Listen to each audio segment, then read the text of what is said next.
Do this job for long enough and you'll realize that you don't have to go looking for problems. That's mostly because they find ways to present themselves pretty quickly. The other reality is that objectively bad vehicles are fairly rare these days, and no, that isn't some sort of fence-sitting cop-out. This industry has just evolved to the point where most vehicles are good in their own ways, and a lot of them are just plain good. But every now and then you come across a vehicle that throws up all kinds of red flags, and that is the unfortunate reality about the Dodge Hornet. Now, I might be able to overlook any one of the issues I've experienced in isolation, but when you add them all up, there are plenty of warning signs about this plug-in hybrid.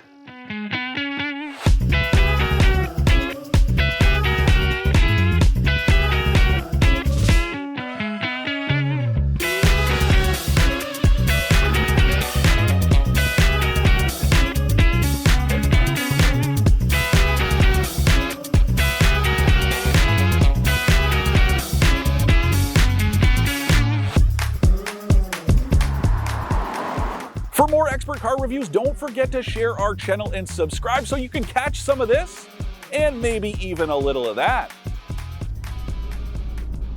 Look, I've been doing this job for a long time, and it's one I take pretty seriously. I'm also not an influencer or a YouTuber, I am a journalist. And the video stuff is only half of what I do. I also write full reviews that you can find on AutoTrader.ca/editorial with my expert opinions and analysis of all of the vehicles I test. I don't do this for fun. I don't dunk on vehicles for fun or because I think it's funny.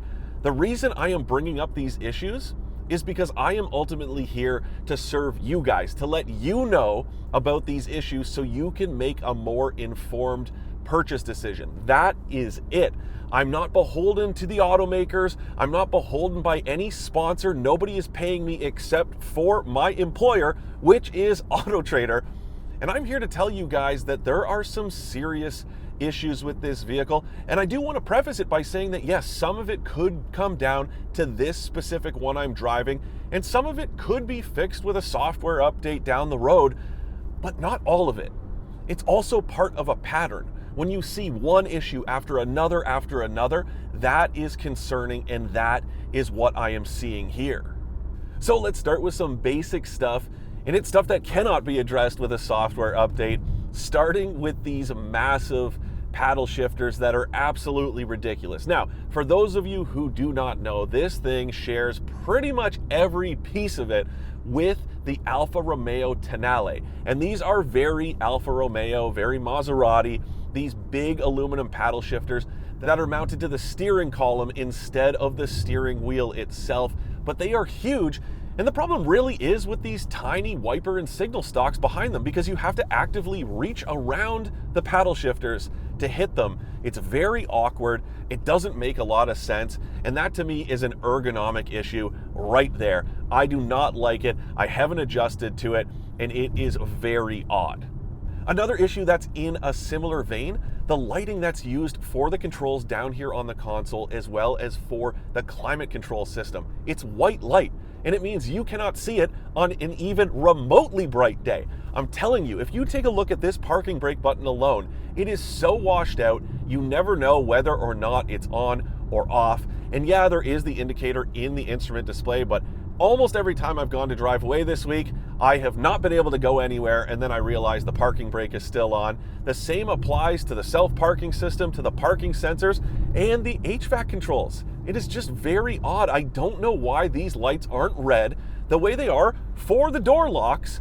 That would make a lot more sense, and you wouldn't have to worry about them getting washed out. This is another one of those things I just don't understand what the logic was. This is a bad user experience. It's poor execution. And that's to say nothing about the quality, which has been pretty atrocious. You've got this instrument display hood that creaks and moves like crazy. The same goes with this center console. All it takes is a knock of a knee for the whole thing to shift back and forth.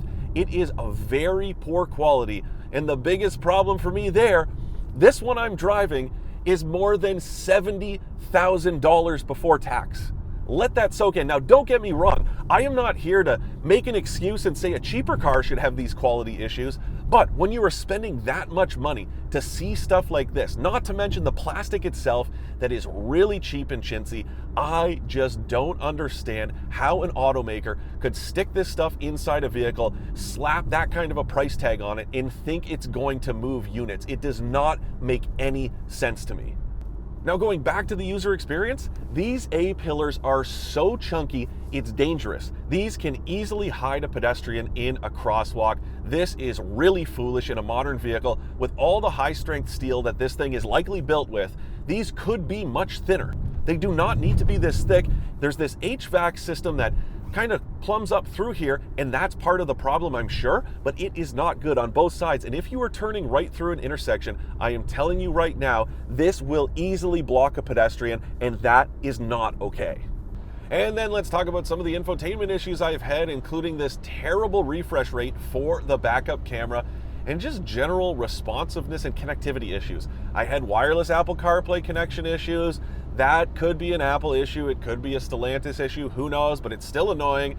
You've got the camera problems, and then you've got these weird situations where it's just kind of temperamental. So when I picked this thing up, I was convinced that a bunch of features only worked when it was in park. And it turned out I was just having a bad day, because the next day when I got in, I was in drive, I switched over to a different menu, and I was able to select those same items without issue. And keep in mind, the day I picked it up, I was being gentle, I was tapping hard, I was swiping, I tried everything possible. Nothing wanted to work, and then miraculously, it was fine. I don't get that. Yeah, that could be fixed with a software update, but again, it's part of a pattern. And now keep in mind, this thing, as it sits, is $9,000 more than the starting price of the Lexus NX plug-in hybrid. Just let that soak in. I have always been an advocate for buying the right sized vehicle for you, and not necessarily the biggest one that fits into your budget, but there's a bit of an exception to the rule going on with these plug-in hybrid crossovers, and that's because the NX is barely bigger than this thing, but feels way more practical. And yes, part of it comes down to the smaller footprint and this packaging. You've got the big battery pack as well as the electric motor in the back, but those seriously cut into the space here. Something else I've noticed, this edge that sticks off the top corner of the back door for no apparent reason is impossible to avoid. Whether you're getting in or just reaching in to put a bag inside, I promise you, you are going to whack yourself with this every single time. That I don't like, but the overall styling is pretty nice. I'll give the edge to the Tonale for those alpha design signatures like the triangular grille as well as the phone dial wheels, but their exteriors are virtually identical otherwise, and there is a lot of presence here, although I will say the back end sort of looks like the Wish.com version of the Porsche Cayenne. Now, Dodge claims that this is an electrified performance vehicle, but I do not get those vibes at all. Now, don't get me wrong, there is plenty of output from this plug-in setup, which we'll get to in a second. But in terms of the drive, yeah, there's enough performance for everyday driving, but nothing about this screams performance to me. And the same goes with the ride and handling. Yes, it's pretty responsive, but that has more to do with the stubby little wheelbase than any performance aspirations that this thing has. And this one I'm driving even has the track pack that apparently has these adjustable dampers. They basically just have a bypass valve. When you flip it into sport mode, they stiffen up a bit, but the ride quality is already pretty stiff as it is. And then the other thing is there is a ton of body roll. When you corner even a little bit aggressively in this thing, it just tilts and tips like crazy. I'm just not digging it. Not as a performance vehicle, not as a luxury vehicle.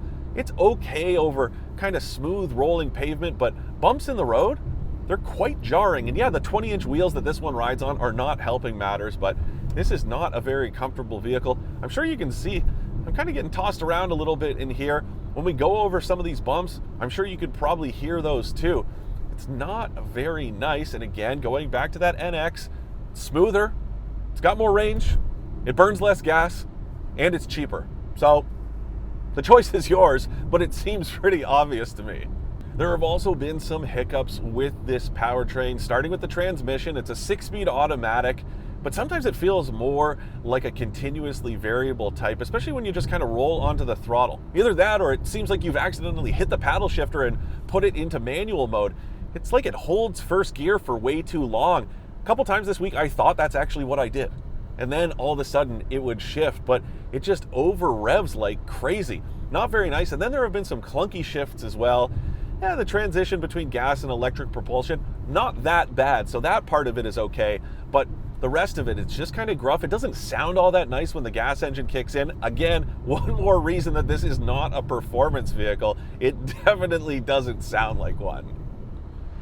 But all things considered, this thing has been reasonably efficient, or at least it's easy to overachieve in this because it's rated to burn 8.1 liters per 100 kilometers combined, which isn't all that great, but I had it down to 7.2 earlier this week after about 240 kilometers, and even now, I'm only burning about 7.5, and we've been shooting all day. I've driven around, again, without the battery charged up. It's also got 53 kilometers of range when that battery is charged, and something that I like is that you can see how long it's supposed to take when you're hooked up to either a level 1 or level 2 charger. That is very handy, so you can kind of plan your day, and if you do hook it up to one of those 240 volt chargers, you should be able to top it up all the way in about 2.5 hours, or plug it into a level 1, which is basically just a household outlet, and it'll do it overnight, give or take about 8 hours. Now again, I don't think this is a performance vehicle, but in terms of everyday performance, it is fine. There's 288 horsepower, 383 pound-feet of torque, and don't forget, that is both turbocharged and electrified torque, so there's a nice surge when you get your foot down.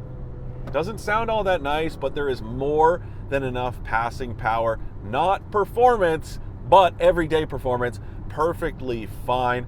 That part is good. You can really feel the electric motor chipping in, and you can also hear it. Whether that's a good thing or a bad thing is up to you, but it is working when you need it. Now, getting back to pricing, this thing starts at about 58 grand for the plug-in hybrid version, and this RT Plus that I'm driving is 64 grand. Yes, both versions qualify for the full $5,000 federal rebate off the purchase price or a 4-year lease, as well as any provincial or territorial rebates that are available. But take a look at that RAV4 Prime that starts at $53,000 before freight, taxes, and rebates, and then the NX that starts at 62, and then this one I'm driving has virtually every option with the exception of red leather upholstery, and it is almost $71,000. I don't care what you say, this does not feel like a $70,000 vehicle, plug-in hybrid or otherwise. To recap, I like the overall styling of the Dodge Hornet, that it's got enough guts for everyday driving, and that it's reasonably efficient even when the battery's depleted. I don't like the shoddy interior, the bad UX and ergonomics, or that it feels overpriced for what it delivers. Believe it or not, I don't take any joy from giving a vehicle a negative review, and not just because of the flack I get for doing it, but at the end of the day, I just don't think this plug-in hybrid is a well-executed machine, and that comes from my years of experience doing this job, testing all kinds of vehicles, including electrified ones like this. That doesn't necessarily mean it won't work for you, but I'd take a long, hard look at those red flags before I sign on the dotted line.